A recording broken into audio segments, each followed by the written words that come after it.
Hello and welcome to Pushing Back, Ukraine Daily Brief. As the war enters its 905th day, these are the main developments from the past 24 hours. The update from the General Staff of the Armed Forces of Ukraine. Russia has lost approximately 599,350 troops in Ukraine since the beginning of the war. The number, which has not been independently verified, includes 1,170 casualties over the past day. According to the released Ukrainian figures, Russia lost 7 tanks, 7 armored combat vehicles, 71 artillery systems, 1 multiple launch rocket system, 38 drones, 79 vehicles and 2 pieces of special equipment. The Russians launched 98 combat clashes and carried out 65 airstrikes, including 58 anti-aircraft missiles on the territory of Ukraine.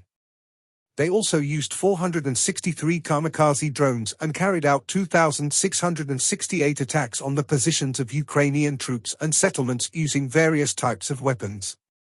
In its latest intelligence update, the Institute for the Study of War. The Ukrainian incursion into Kursk Oblast and Russian offensive operations in eastern Ukraine are not in themselves decisive military operations that will win the war.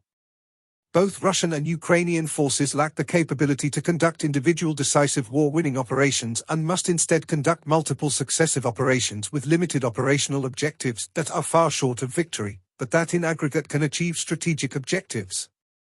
It is too early to assess the outcomes and operational significance of the Ukrainian incursion into Russia and the ongoing Russian offensive effort in eastern Ukraine.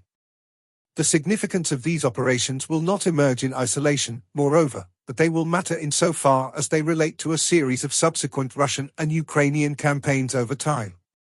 Russian President Vladimir Putin and the Russian military command likely view maintaining the theater-wide initiative as a strategic imperative to win a war of attrition against Ukraine, and both the Ukrainian incursion in Kursk Oblast and the Russian offensive effort in eastern Ukraine will impact whether Russian forces can retain the initiative in the short term. Ukrainian officials have indicated that Ukraine's operation in Kursk Oblast does not have long-term territorial objectives but instead aims to generate theater-wide operational and strategic pressures on Russian forces. The Ukrainian operation in Kursk Oblast has already generated theater-wide operational and strategic pressures on Russian forces, and subsequent phases of fighting within Russia will likely generate even greater pressures on Putin and the Russian military. Russian forces will not be able to retain the initiative throughout eastern Ukraine indefinitely, and the culmination of Russian offensive operations will present Ukrainian forces with opportunities to contest the initiative further. The Russian offensive operation to seize Pokrovsk is emblematic of the Russian approach to the war in Ukraine that embraces positional warfare for gradual creeping advances and seeks to win a war of attrition. Ukraine's incursion into Kursk Oblast illustrates how Ukrainian forces can use maneuver warfare to offset Russian manpower and material advantages. It is simply too early to draw dispositive conclusions about the lasting effects that the two very different Russian and Ukrainian efforts will have on the course of the war. ISW offers these observations about the Ukrainian incursion in Kursk Oblast and the months-long Russian offensive effort in eastern Ukraine to provide a balanced framework for assessing the significance of the current Russian and Ukrainian operations on the course of the entire war, which will remain uncertain for the foreseeable future. Russia and Ukraine were reportedly planning to meet in Qatar in August 2024 to discuss a possible moratorium on Ukrainian and Russian strikes on energy infrastructure, but Russia temporarily postponed the summit after the start of the Ukrainian operation in Kursk Oblast.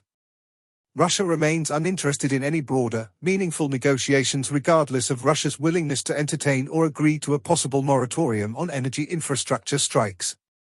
Russia is almost certainly only considering a possible moratorium on energy strikes due to Ukraine's months-long strike campaign against Russian oil refineries, demonstrating a secondary effect of Ukraine's strike campaign. The Russian government continues efforts to use the Time of Heroes program to integrate trusted Russian military veterans into Russian government roles.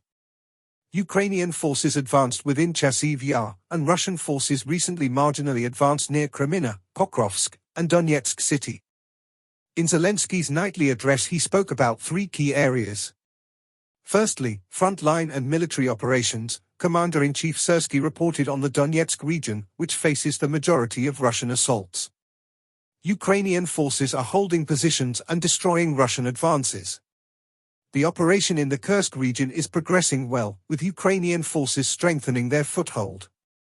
Secondly, diplomatic efforts and long-range capabilities. Ukraine continues to push for long-range capabilities from its partners, particularly the US, UK, and France, to more effectively weaken Russian positions. The UK has been a leader in support, but progress has slowed, prompting discussions to reinvigorate this aid. Lastly, prisoner exchanges and peace formula. Efforts to secure the release of Ukrainian captives have been intensified, with a restructuring of the negotiating group.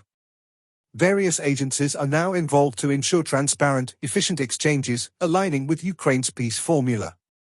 First Lady of Ukraine Olena Zelenska met with Lord Michael Ashcroft for an interview. She emphasized that true peace cannot be achieved by ceding territories to the aggressor and stressed the importance of global accountability for Russia's actions. Additionally, she underscored the need to protect children from the impacts of war, particularly at the upcoming 4th Summit of First Ladies and Gentlemen. Thanks for following today's updates. Please don't forget to like and subscribe for more content. We'll return tomorrow with the latest news on the ongoing conflict.